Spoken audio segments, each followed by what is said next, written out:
Hello, the big Professor Peterson. How are you? I think you're muted. You're on mute. Yeah. Thank you. I'm doing very well, thank you.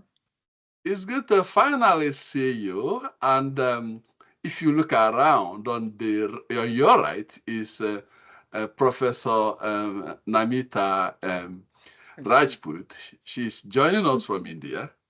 And the person at the upper side of it is Catherine, whom I have seen do some amazing work. And I haven't seen um, Dr. Peterson in her work, but after reading her work, I was like, wow.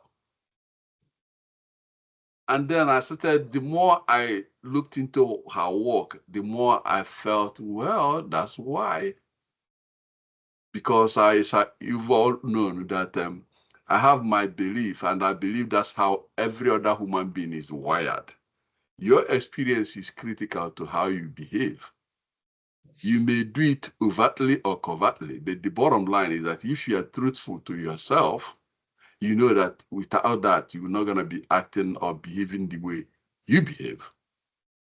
And now, if your behavior is bad, where I came from, they say, if your behavior is bad, people will tell you, stop behaving that way. But if what you are doing is good, people say, do, do, and go ahead and do more of that. Mm-hmm. So when I looked at um, Dr. Peterson, I saw the work she has done in the area of caring for the military, the work she has done, then teaching. It reminded me of my students in Okinawa and some other parts of the United States. Foreign countries that were taking my course. My course is online. So it resonated with me, her work. And I'm not going to be introducing much of you because I have a spot for you to tell us about you, because I don't want to crucify any description of anyone. So I want it to be done by you. So if anyone has to blame, I'll say, that's the one, not me. That's right. So it's good to have you. And for whatever mess up we had, please blame me. I apologize for that, but we're gonna move forward. We're looking at issue of improvement. So we're just gonna accept that we're gonna improve, and provided there's improvement and moving forward, it's always better than having a fixed mindset and say, well, I'm not gonna change it because my way is good, or defend it. I'm not gonna defend that. So I accept that mistake.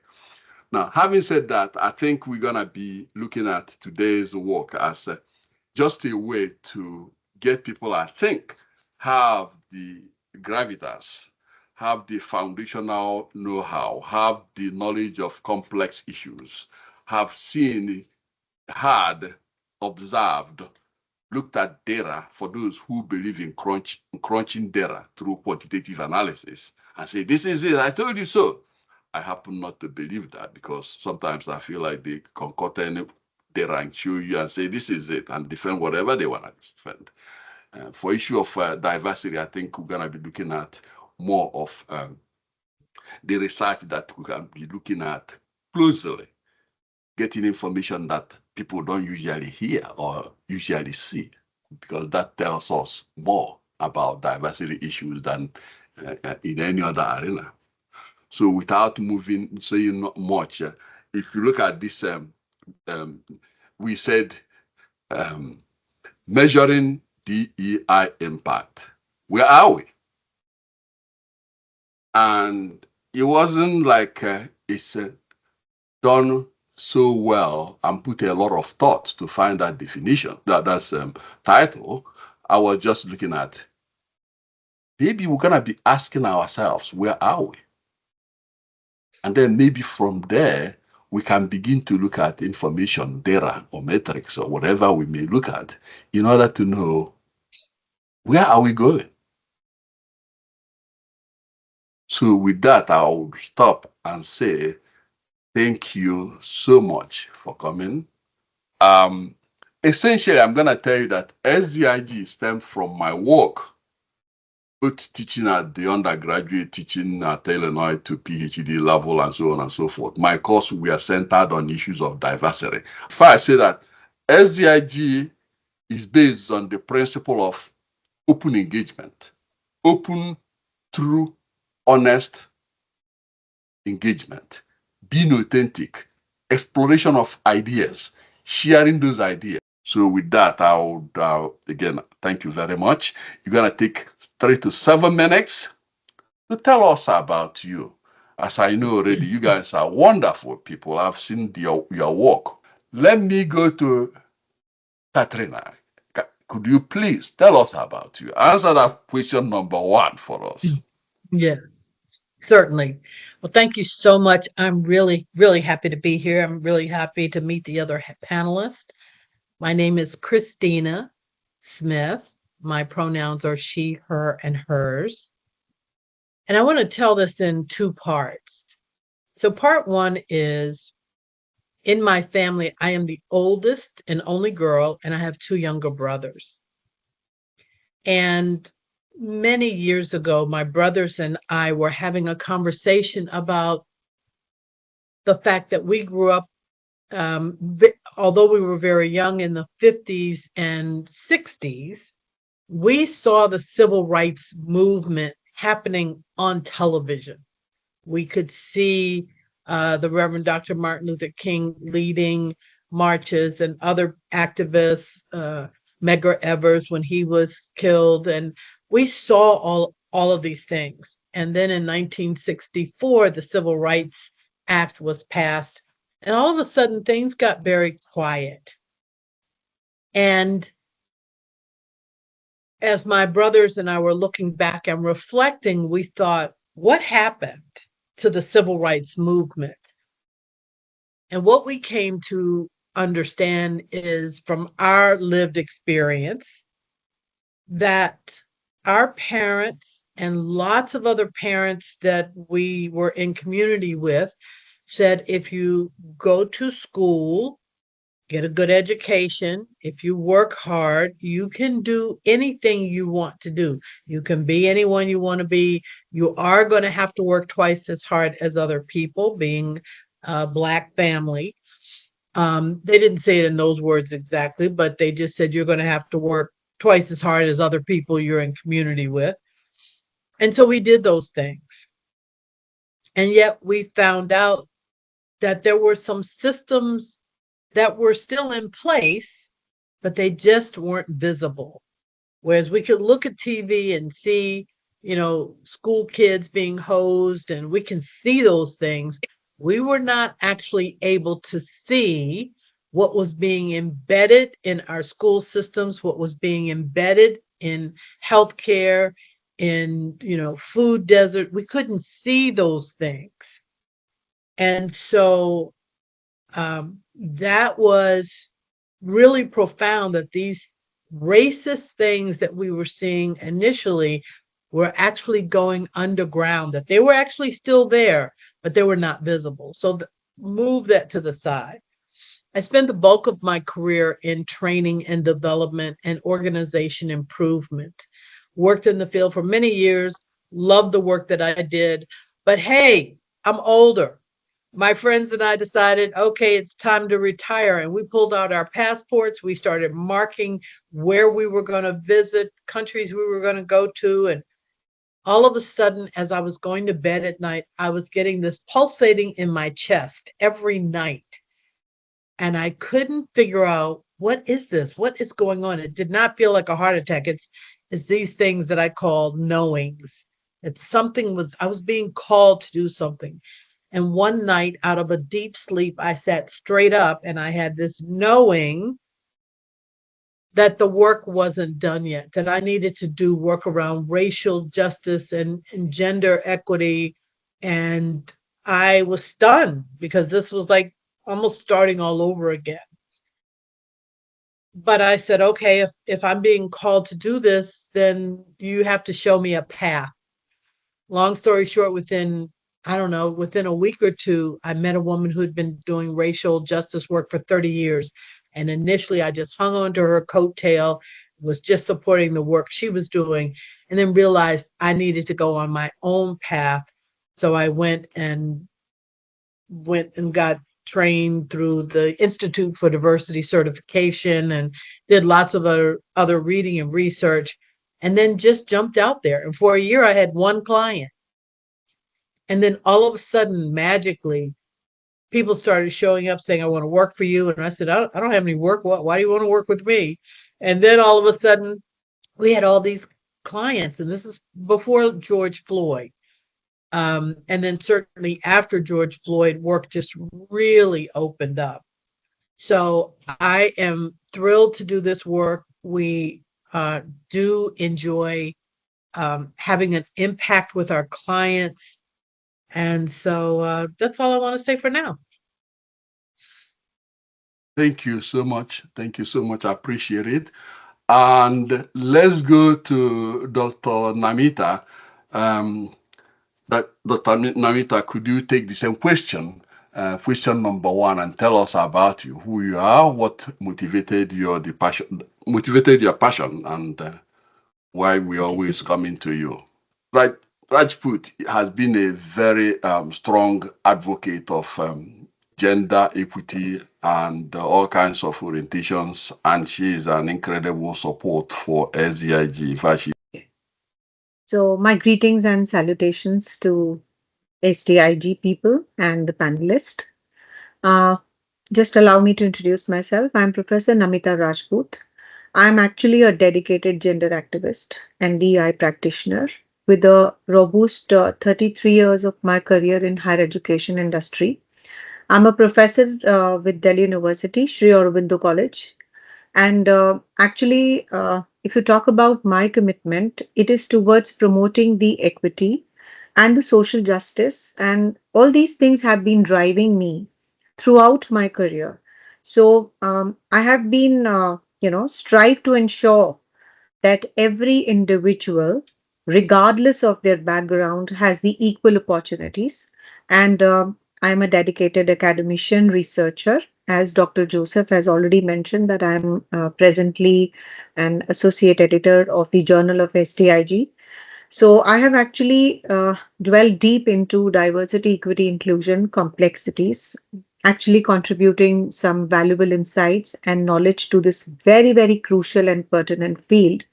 And my professional journey has been actually multifaceted, encompassing the roles as an academician and also as an administrator. For 3 years, I was heading as a principal of one of the Delhi University colleges. And now I'm a full-fledged professor with almost like 33 years of my teaching experience, research experience. So I've been advocating this particular topic for my research, for my PhD scholars, and I'm actively, implementing the DEI principles in whatever capacity I do, especially when you talk about the young students. So creating the inclusive environment is very, very important. So I want to create an atmosphere where diversity is not only respected, but it is celebrated also. So I have actually worked diligently to ensure that all the genders and the diverse groups are actually engaged in that, and fostering a very strong sense of belonging within the institute I have been a part of. So, if you talk about my journey and reflecting on my 3 decades of experience, I have observed that there have been a very significant evolution in the awareness and the practice of DEI. So, earlier the concept was not known to the people, but I have observed now that people have awareness of this concept, and earlier this was an alien word for them. So, there has been, a more understanding and sensitivity towards these issues. And whatever I will talk today, I will be talking about from a higher education point of view, because I have been in this area. And I'm very heartened to see that there has been a very explicit awareness and a growing sensitivity of DEI concepts today. So people are increasingly actually recognizing the importance of these principles and actively working to integrate them into their practices. So my passion lies in advancing these efforts, and everyone wants to be wanted and valued in their community. So I'm actually committed to contribute in this regard, and my experiences and insights to help and create a more equitable and inclusive society. All the more, I want to tell you one thing more, that I am actually into the accreditation fields where the institutions are valued on certain parameters. So the gender audits and these aspects have now been a part of the National Board of Accreditation of India and National Assessment and Accreditation Council of India. So, all the more, wherever I go for inspections and audit, I make sure that the work, what those institutions are doing, if they are inadequate, I ask them to practice it and make the environment more inclusive. And I will be telling you more about this as in when the discussion will continue, that how, and from my perspective as an educationist, what all parameters we take into account as far as the measuring of DEI is concerned, and where do we stand. So thank you so much for calling me in this, on this dais, and I will be sharing the educationist viewpoint when Dr. Joseph will ask me. Thank you so much. Thank you so much. I really applaud the work you are doing in accreditation. There's something they call NCADE, which I did some work with, which I thought was a very good thing, but unfortunately it's not standardized. That's not standardized. It's not universally applied. Some people use it, some people don't use it, unfortunately. It's just like we're hearing from this is where I may have our usual disagreement and debate when you are talking about the work you are doing, obviously improvement. I wish I can say that about Florida, where we have Governor DeSantis turning things upside down, telling us we cannot study history. But let me stop there. But now let me go back to our very smart lady that has done so much, so much. I mean, I was reading your work, it was incredible. So I would like you to take on that particular question and tell us from your own, standpoint who you are, what drove your passion, and what continued to drive you in what you do.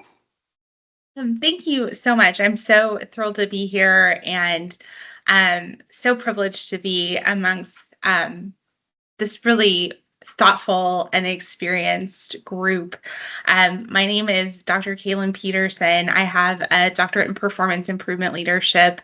I've also worked in higher education for about 20 years. And I perfectly candidly came to the DE&I space late. I was a child. I was raised on Sesame Street, and was taught not to see color. And then 2020 happened.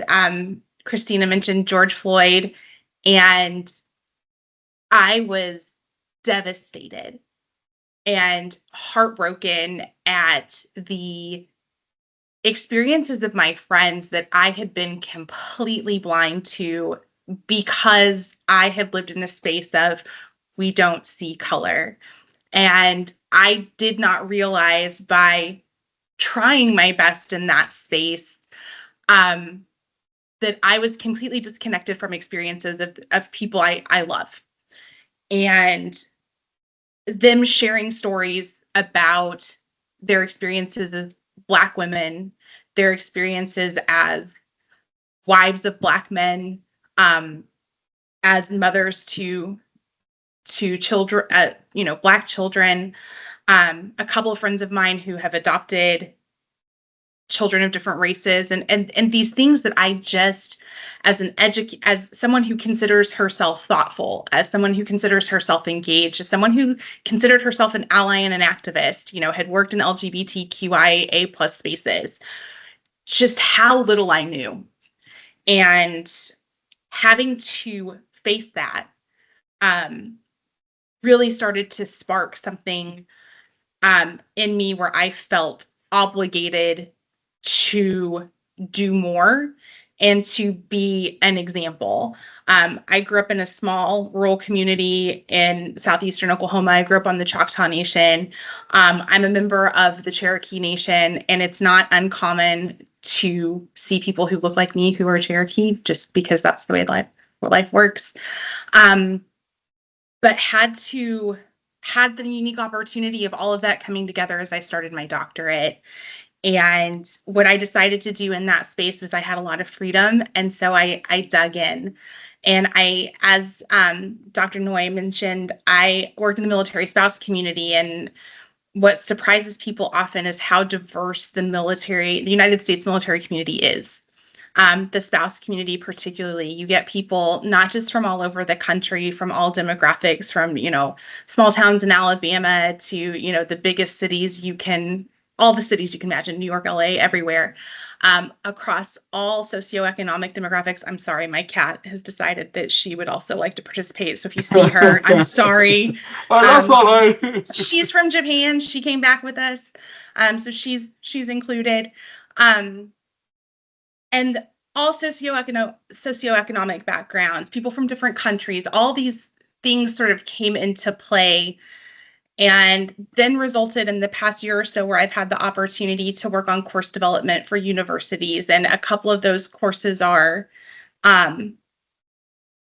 focused in the DE&I space. So specifically, empathetic and inclusive collaboration, also in design space and user experience design. How do you make sure that you're accounting for as many people as possible? And in that DE&I space, but also looking into aspects of accessibility for the disabled community. How do we continue those conversations, and how do we make sure that we're accounting for those things? And so that's just the work that I try to consistently do. I loved what has been said about being vulnerable and authentic, because that's the only way that we get to those places. And a lot of people will say you can't measure these things. I'm an advocate of the Brene Brown point of view, where if you can't measure it, it doesn't exist.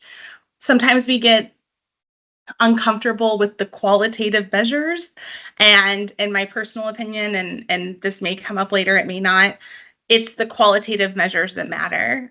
Those are the places where when you start to make the difference there and you start to understand it, that will drive your quantitative outcome.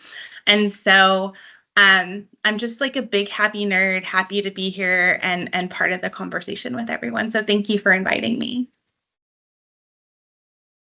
It's a pleasure to have you, Dr. Peterson. The way you spoke about the colorblind, and that's the power of this engagement we are talking about, because we are all nurtured, sociocultured, and there's no way we can say we are wrong, because that's what we get into. It's like going to the airport, that thing that moves. You just get in there, put your leather there, leather box, you keep moving. That's what you know, and that it become almost normal. As I said, I read a lot of things that she has done with the military, with military spouse. She's just, she talks and she moves. That's how I'll put it. So let's proceed. We're gonna be going to the next question. I've come to conclusion that you can't have a systemic problem, and try to use individual solution to solve it. It doesn't work that way. If you have a systemic problem, you gotta have a systemic approach to solving it. When you look at diversity issue, whether it's in hiring, recruiting, giving assignments, compensation, flexibility or lack thereof, these are things that can be grouped into a system. So if you are dealing with one thing, instead of looking at it as a systemic thing, at the end you hope to solve the problem. It's never gonna happen. You have to think big. You have to get enough resource. You have to get enough knowledge base on what it is. If you don't have it, it's not going to solve it. So we have really systemic problem. And to that end, I would like to hear what you will say about these challenges. What drives the systemic challenges Black disproportionately face in the society? You see this disproportionality in education, in criminal industrial complex, in healthcare, in employment. Every month we hear about unemployment rate for this, unemployment. Why do we have to have different unemployment rate? There's a reason. But guess what? We are not using the data the way it should be used to ask appropriate question, right? Asking the right question and beginning to solve it so that we don't have to deal with it every month. It has become normalized. Every month they say, oh, African Americans, that unemployment rate is low. I mean, it's high. The other people are low. Women are these. The proper question is, what's happening in each and every one of these areas? Women, if women come and say something, people give them names. If men come and say, especially white men, say something, they say, oh, he's assertive. It's unfortunate. So based on those things, how can these challenges be addressed in your view? I think we're gonna go back to my friend Kristina. How can these challenges be? Yeah, so actually, thank you so much. I want to go back to what Dr. Peterson said and relate it back to something that I said previously. It is the idea that the whole not seeing color is actually one of those systems that were put in place systemically. How many white people have I heard across the world, but especially across the United States, that have said they grew up with that? We were taught not to see color. Why? Because if you don't see color, then you don't acknowledge that there's a problem. And if there's no problem, you don't have to address it. So in the work that I do, I often ask the question, do you see it? Because you can't address it if you don't see it. But first, do you see it? Do you see it as a problem? And then do you see it as my problem to solve? Who's responsible for solving the problem? And this is really tricky because this is not like it's a fluke that these things are embedded in these systems. This is not just like it's a mistake. No, these are systemically embedded into our societal structures. They are there on purpose because there are people who believe that Black people are less than. You know, I absolutely loved Isabel Wilkerson's book, Caste. I love that book. And I love that the story that she starts off with about talking about in Mongolia. And some of this I may get wrong because I read this book a long time ago, but bear with me. In Mongolia, there were grandfathers who took their grandsons out to teach them how to sheep herd. And they'd done this for many, many years. And one day, a 12-year-old little boy got very, very ill and he died. And when they did an autopsy, they found out that he had ingested anthrax and they couldn't figure out where this came from. Long story short, what they realized is that because of global warming, because the earth was warming up and the ground was warming up, there were reindeer who had ingested anthrax during World War II. And those reindeer had died, but now that the earth was warming up, these spores were released, and this child had ingested the anthrax and died from that. And then she brings it to the United States and talks about the fact that the seeds of racism have been embedded in our earth for so long. And then along comes the 45th president of the United States, and he warms up the earth, and now all this bigotry and hatred comes to the surface, and now it's rampant. It is rampant in this in our environment. It's rampant everywhere. So part of the challenge is there are people who hold deeply that Black people and brown people are less than. And so while we can look at some of the systems, I also believe Gandhi's truth that we have to be the change. We have to start with, what do I think? What do I believe? How can I change? And then where is my circle of influence? Who else can I talk to? Who else can I influence to begin to make this change? Because I believe that if it were a systemic problem that was an accident, that's one thing. But when you have people who are setting these laws and setting these policies who are racist and who have no intention of solving the problem, then that's an issue. So I'm going to stop there because I can't wait to hear what Professor Namita has to say and Professor Peterson have to say. So thank you. Thank you so much. Appreciate it. So we're gonna shift gear to Dr. Namita.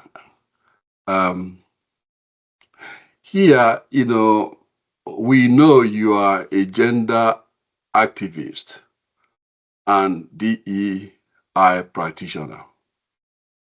The question is, how do you ensure that DEI metrics are inclusive of gender diversity and address the unique challenges faced by different gender identities? Okay. So, basically, as a gender activist and a DI practitioner, I have developed a very comprehensive approach to ensure that the DEI matrix are genuinely they are inclusive of gender diversity and effectively address the unique challenges which are faced by the different gender identities.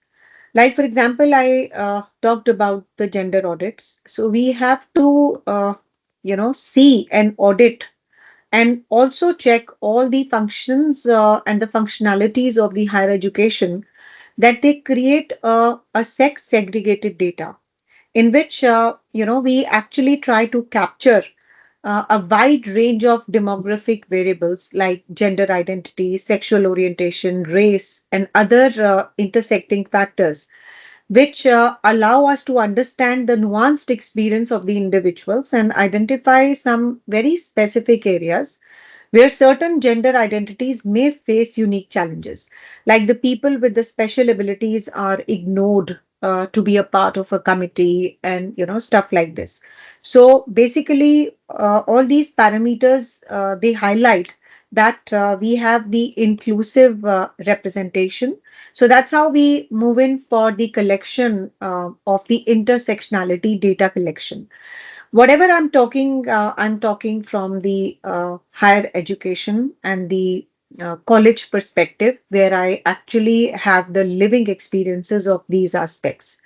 And then how we also talk about, when you talk about the DI matrix, that whatever policy framework is there, the representation of the scheduled caste, scheduled tribe, economically weaker section, then we have some migrants, they are a part of the committees, what we frame as far as the functioning of the college is concerned. Then we also see that one of the matrix is that there should be a stakeholder engagement in terms of including the marginalized gender groups, which is very important.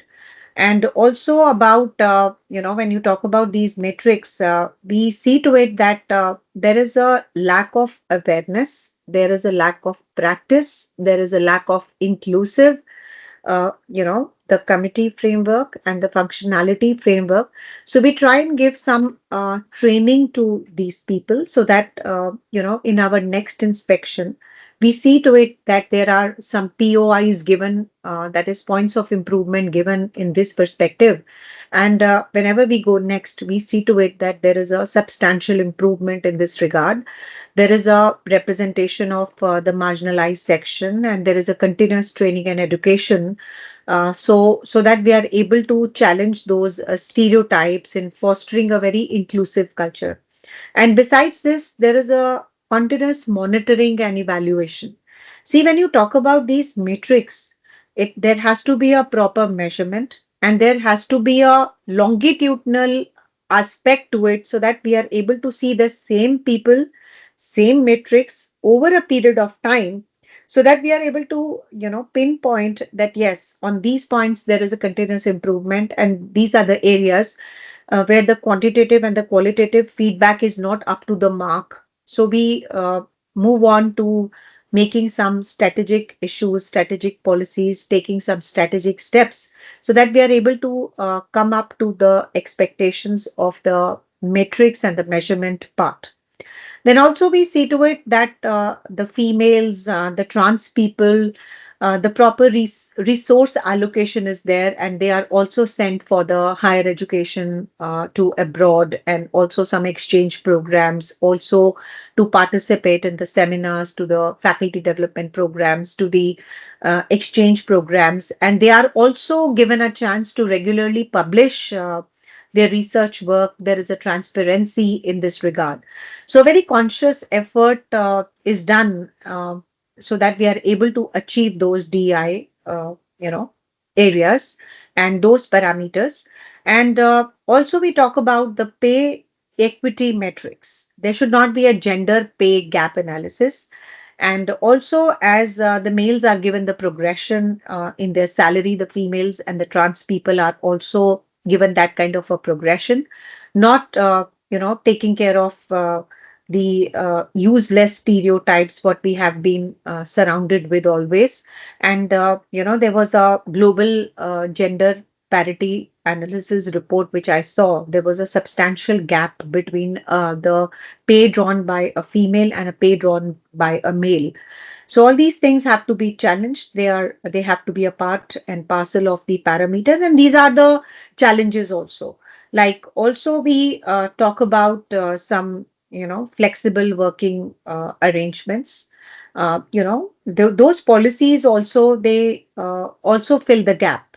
So this is also one of the unique challenges that the females are given. I mean, as far as their part is concerned, with some more work, they have to be at the forefront in the household arrangement, also be on the forefront in the official arrangement. So some kind of a flexibility and all these things also, they are also very challenging. They are not given that kind of a leeway. So basically, what we can do is how to counter those things also have to be, I will give you in the next part if Dr. Joseph will ask me about that, how we can, counter these challenges. These are the specific challenges what we face. And, there has to be the career advancement challenge as far as the diversity, equity, and inclusion is concerned. And also, there is a strong gap and the challenge as far as the inclusive leader is concerned. So also we can, find out a problem as far as the cultural competence, as far as the creativity index, as far as the innovation index, as far as the sensitivity analysis is concerned. But yes, now through the AI driven analytics, we can draw some real good communications, which can draw very clear cut challenges, so that we can also frame the policies to counter those challenges. So we can also have some predictive analysis in place, some, matrices, representative matrices in place, some, participation and engagement matrices in place as far as the higher education is concerned. And also, last but not the least, as far as the curriculum is concerned, we can also have some inclusive curriculum where everybody is having the percentage of the courses which include the gender diversity, and then as a content of their curriculum, so that they are able to understand the basic nuances of it. So this is what I could feel as an educationist, that these are the challenges what we face. Thank you On so to you, much. Dr. Joseph. Thank you so much. As you were saying, looking at specifics, it reminded me of an article in Harvard Business Review. It was a study of performance evaluation in tech found that 68% of the women performance reviews contained at least one negative personality criticism. You come off as abrasive, whereas only 1% of men reviewed did that. And there are many data to support it's just unbelievable. The question is, what do we do with those data? Yeah, actually, there is a deep-rooted patriarchy everywhere. So, all these aspects, when you talk about the different reports, they are reflected. I mean, they are reflecting all these things, the stereotypes and patriarchy and all that. All right, let's go to Dr. Peterson. Dr. Peterson, based on your experiences, and more importantly, the work you do now in leadership and leadership change, what are some of the common challenges you feel like organizations face when trying to assess and find how DEI impacts their programs, especially in school? Are you muted? That's all right. I'm on mute. I got it. Okay. All right. Well, I think that both the other panelists raised very clear issues that impact this question directly. Kristina mentioned the systematic nature of racism, and that for someone like myself, it took something like clear and present to be like, oh, I always knew the system was kind of that way, but now it's exposed, and what do we do about it? And then Professor, sorry, I'm going to mess up the name. Rajput, also made an indication there at the end of her conversation there about the systematic nature of patriarchy, and how prevalent it is. When I was working on the course development for this inclusive collaboration course, I started researching like where are, even in examples of matriarchal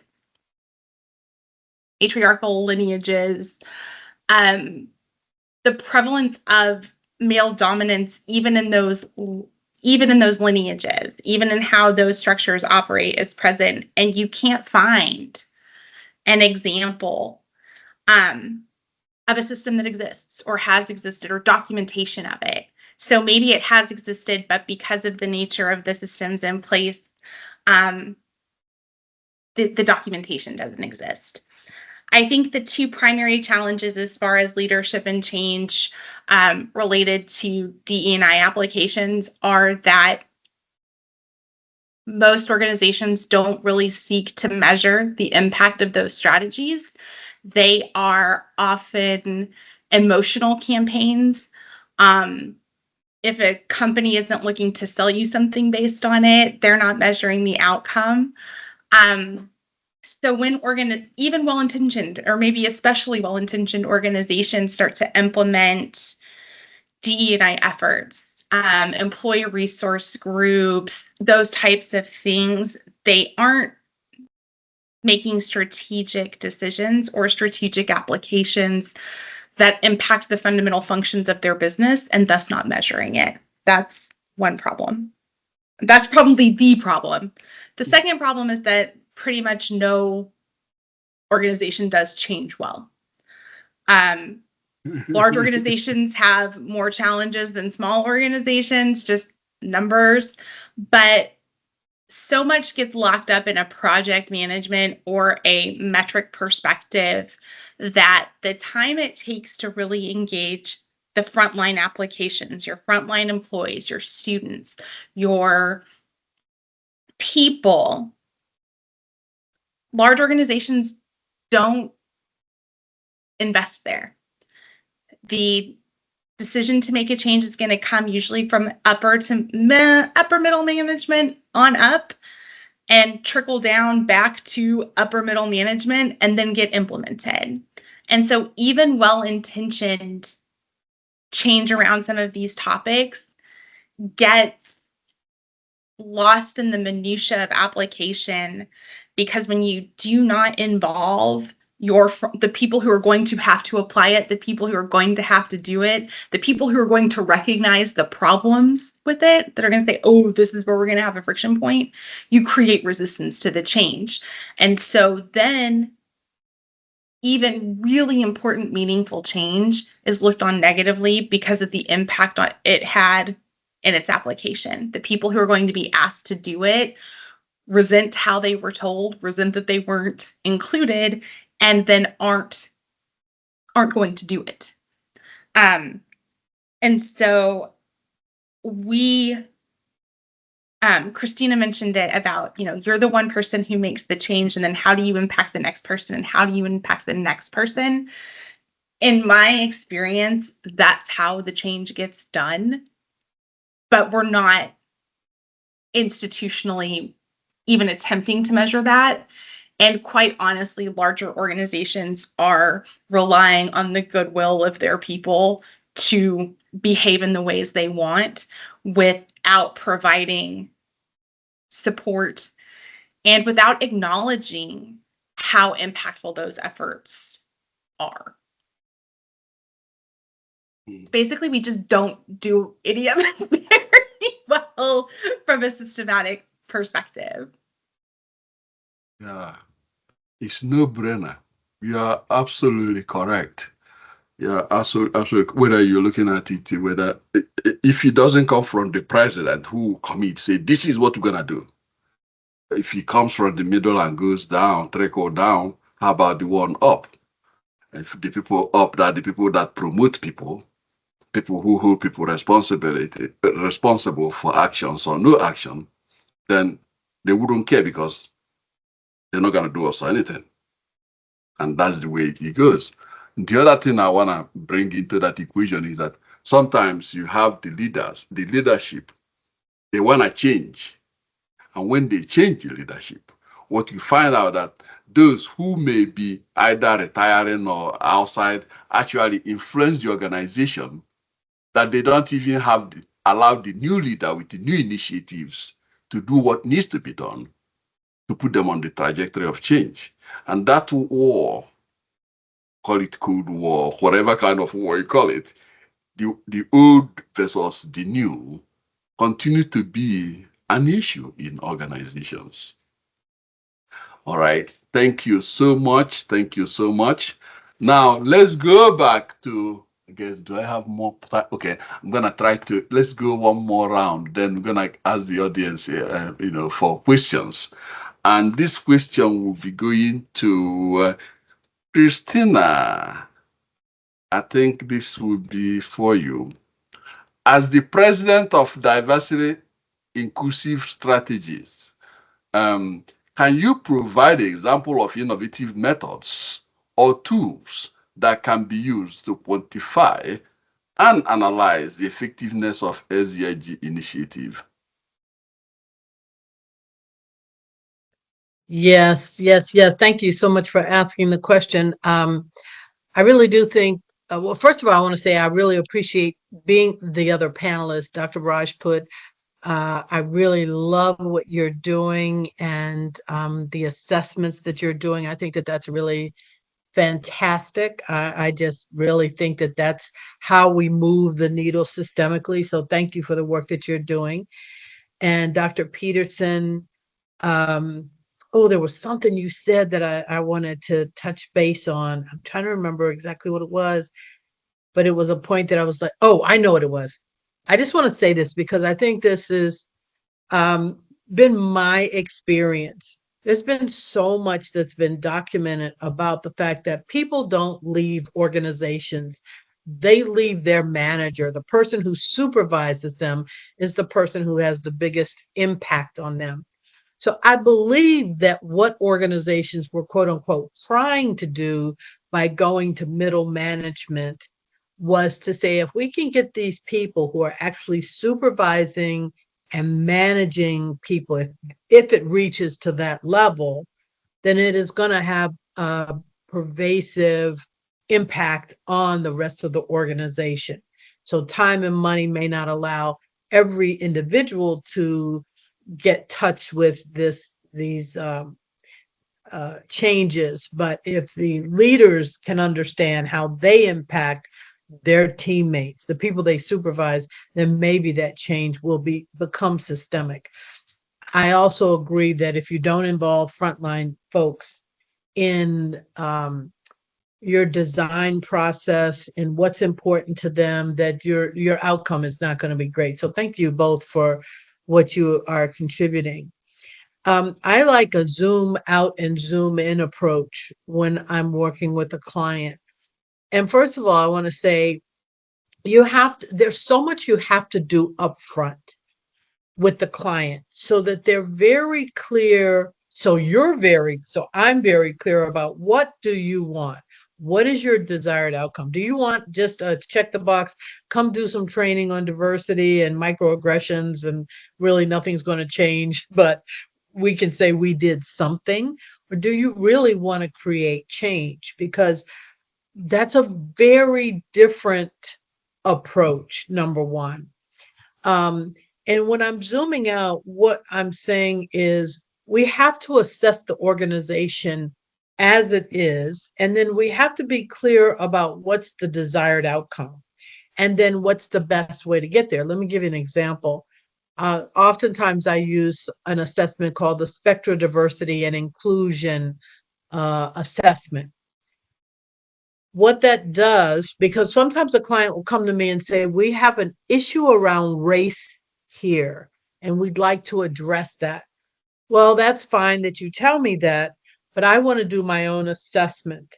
And one time when we were told that that was the problem, when we did the assessment, we actually found out it was an age problem. It was younger people not appreciating older people and what they were contributing, and older people disrespecting younger people. And so that's actually where the problem was.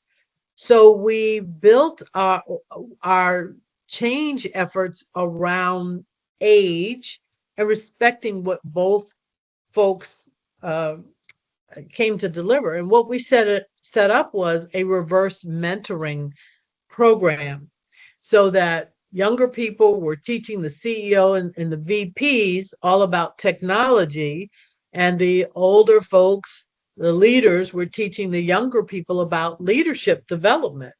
So it turned out to be fantastic. And so the zooming out is saying, okay, where are we now? And where is it that we really want to go? And being very strategic about what exactly it's going to take to get to your end result, because often what people think it's going to take is actually not what it's going to require.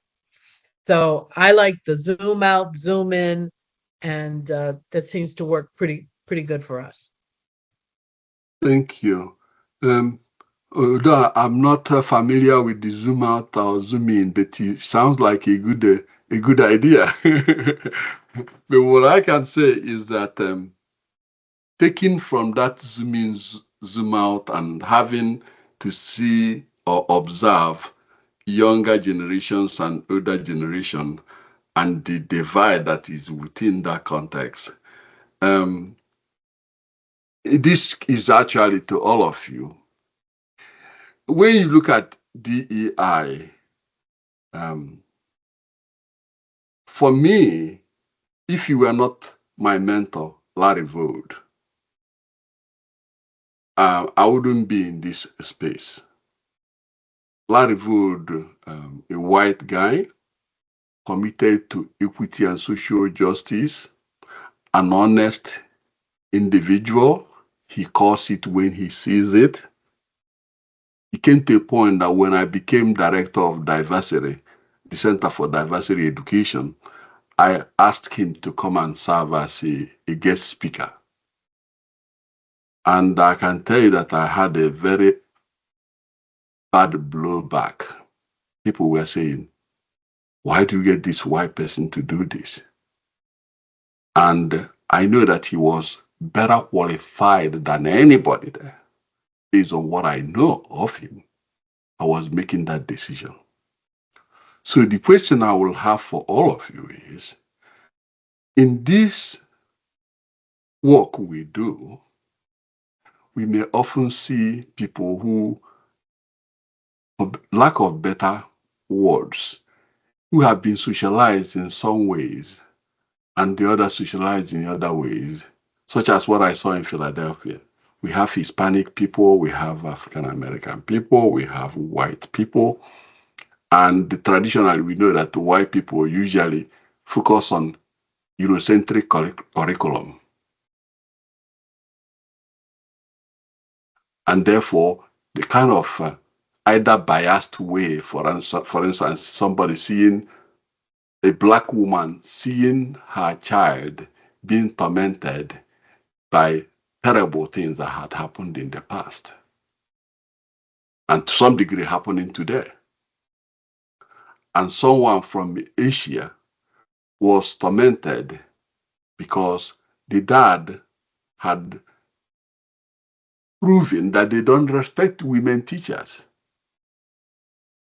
And so the child grew up. So when he came to school, by extension, he didn't respect female teachers. Now, in this work we do, we have some really, really committed people from all races, from all social classes, from everywhere. But the fact that we have this differential preparation on the differential grooming, we still have that inclination of, yeah, this is what I know. Well, I may see this person now, but can I trust the person completely? And we continue to ask that internal question. And if you don't address it, you know that we're not being honest with ourselves. So my question is, over the course of you are doing this, have you observed somebody who is different? And when that person comes, maybe midst of your race or your class or whatever, the person feels as though this is what he or she wants to do. But within, I'm not sure they trust me so much and so on. Now, if you have had that experience, how do you resolve it? How do you get people to be openly committed to the problem we have? Because those are the things that tend to distract us from dealing with issues. And oftentimes, we don't really address them. But those people who are really committed to this, in my opinion, they have to dig deeper. They have to develop this infrastructure. Where I came from, we call it taproot, that could be so entrenched that that connection that connect people, whether they are black or white, or they are committed to what is good. Like go to the Declaration of Independence. We hold this truth to be so self-evident that all men, I changed it. I told our SDIG that we're going to change that all men to all people are created equal and they're doomed for, all those wonderful things. So when you have it, how do you suggest we deal with this thing so that we can be moving in holistic improvement that is genuine, that is guaranteed to continue? And this is like general question for all of you. Anybody can chip in and, answer if you feel you have the answer for it or have an idea to give us. I will be the very first to say I don't have the answer to it. I don't think there is a the answer.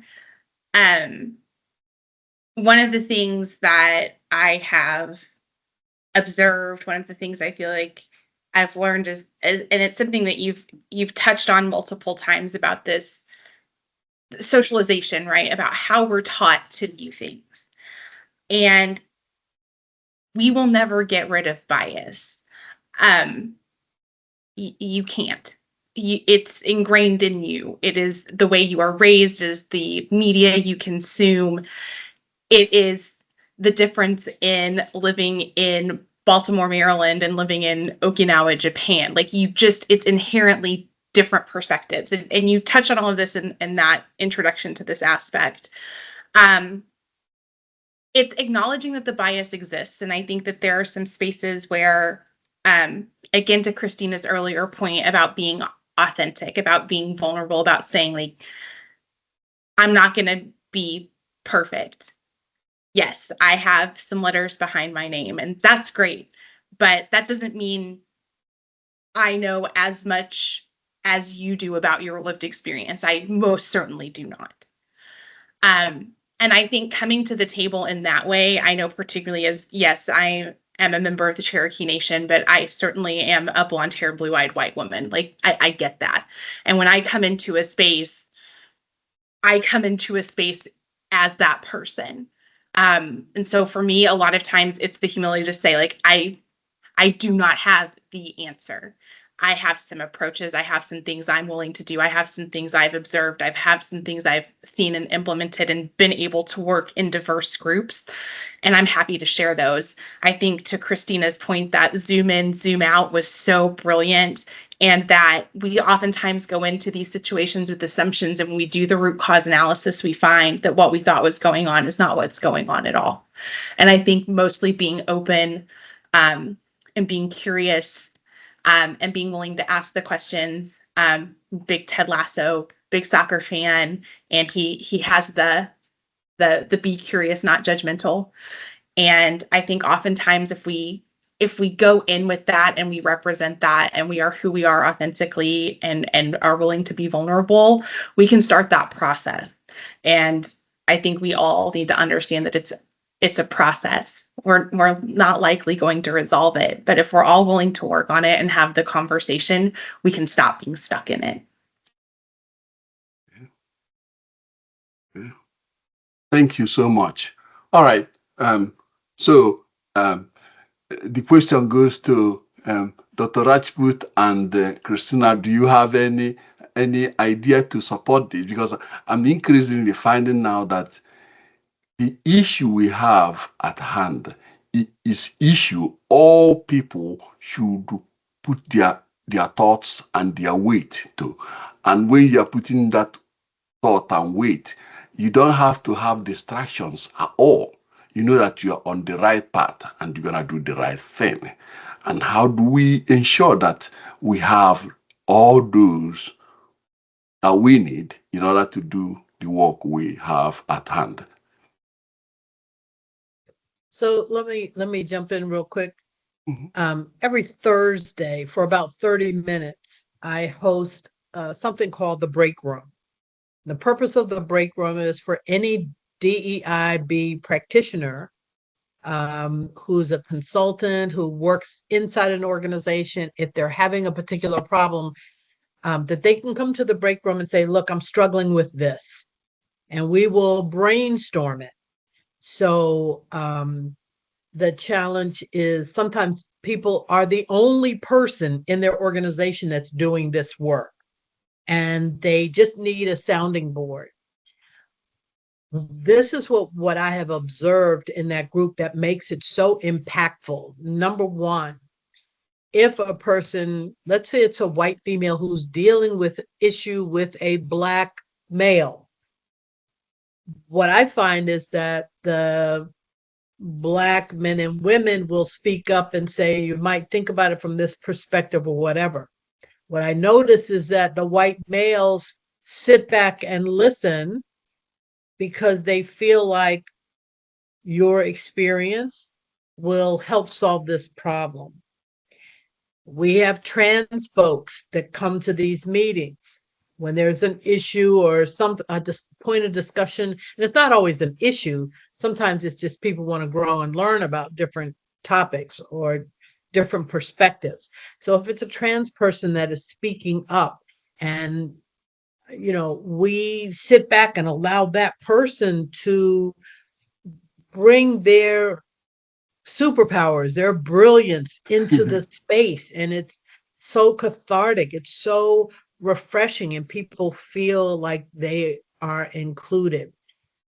What I would say is that when a white person or some other person is speaking as if they are an authority on some other group of people, that's when it's a problem. When it is a trans person talking about being trans or the trans experience, we humbly step back. So I think for me, that's what I observed that makes that break room work.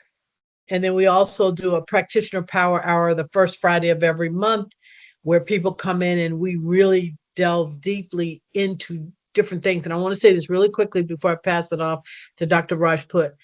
I'm really alarmed that SHRM has now decided that they're going to take out of DEI or DEI the E, the equity. They just announced that they're going to do diversity and inclusion, but they're going to remove the word equity. And it's because of the pushback that people are getting.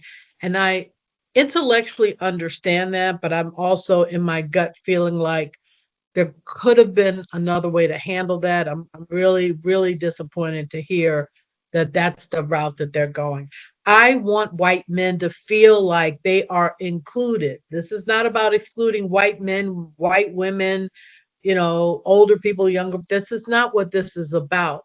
But people, if they don't understand that the basis of a lot of problems in the United States is racism, is a lack of equity for Black people, especially, and for women, then we are never going to solve this problem, because they want to say all these other things are the issue and they want to focus on all these other things. But that is really the foundation. And it's because we have never done like they did in South Africa and had a conversation with one another. And white people said we were wrong, and we apologized. Black people said, thank you for apologizing. Yes, I was harmed. We've never been able to do that in the United States. That's why this thing continues to be a problem here. Yeah, Dr. Joseph, I would like to add on what Dr. Kristina told. Diversity light makes the workplace bright. Equity touch brings justice to sight. And inclusion's embrace, where all the voices sing and measuring these joy and growth they bring. So, I'm actually, very touched with her thoughts.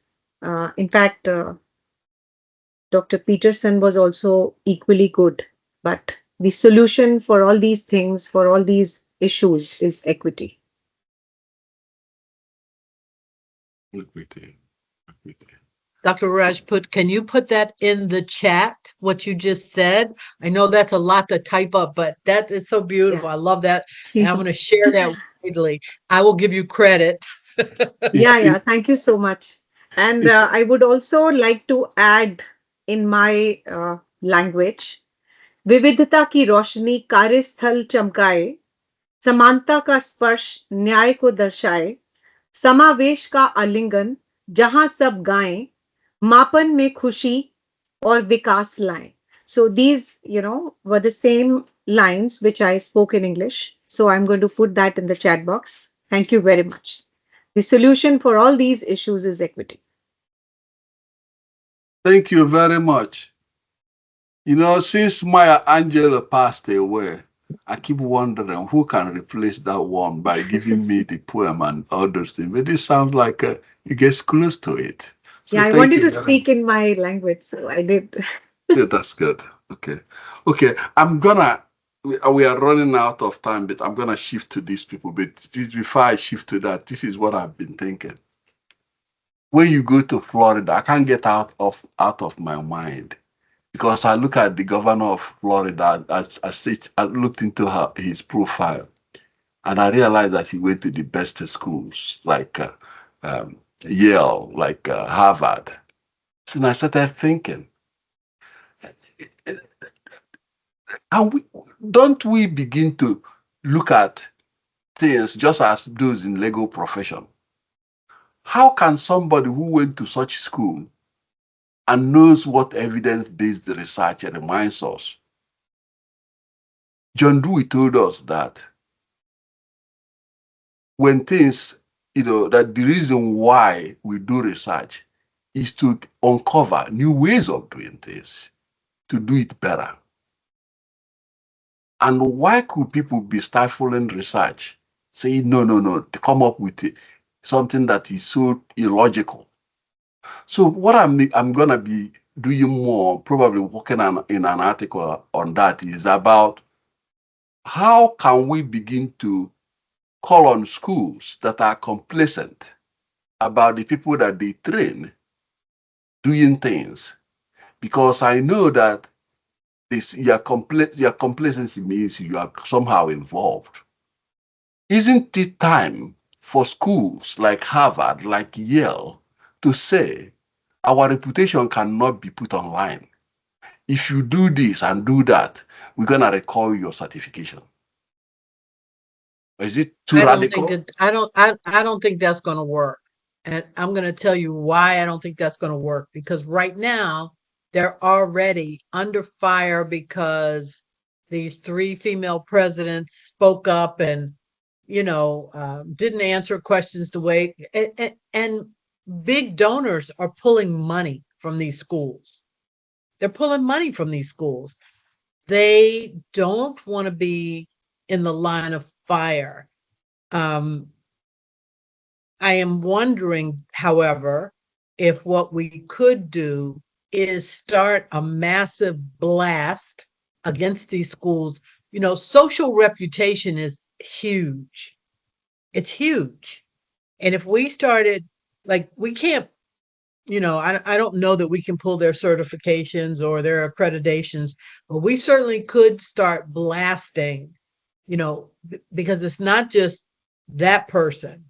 It's all of these men and women, people went to these schools, and all of them are exhibiting this racist behavior. I don't care whether it's Ted Cruz. I mean, all of them are doing this. This is stunning to me. It's just stunning. Wow, thank you so much. Um, well, let's go to the audience. If you have any question to either an individual or you want to have a general question that anyone can pick up and respond, can you please raise your hand or show indication that you want to ask question so that you can have the mic to talk about your question? Is Mr. Adam there?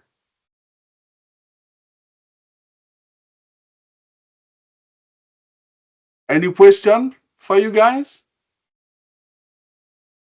Okay. If there are no questions, then we're gonna shift gear to engage ourselves. Anyone that has any question to pose for us that is saying that these are the critical things we can talk a little bit about before we come to the end of this, which is coming rather fast. You can ask any question you want.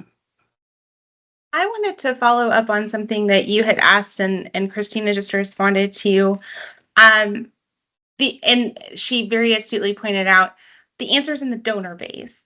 The answer is in the alumni who don't espouse those ideas.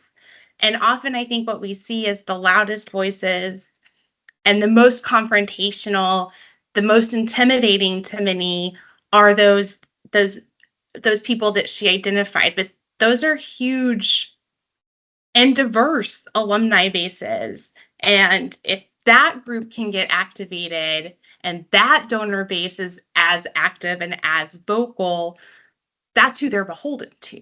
So I think that the answer is in there. It's how do you engage that base, that stakeholder group for those institutions?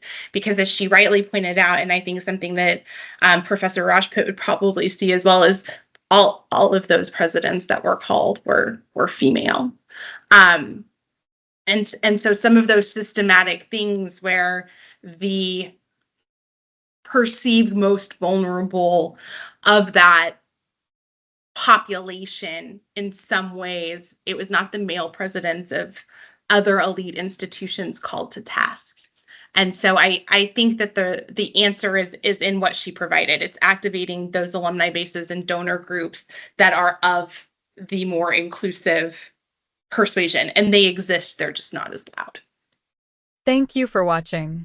Please like and subscribe to get updates and join in the movement of changing the world where everyone is treated equally.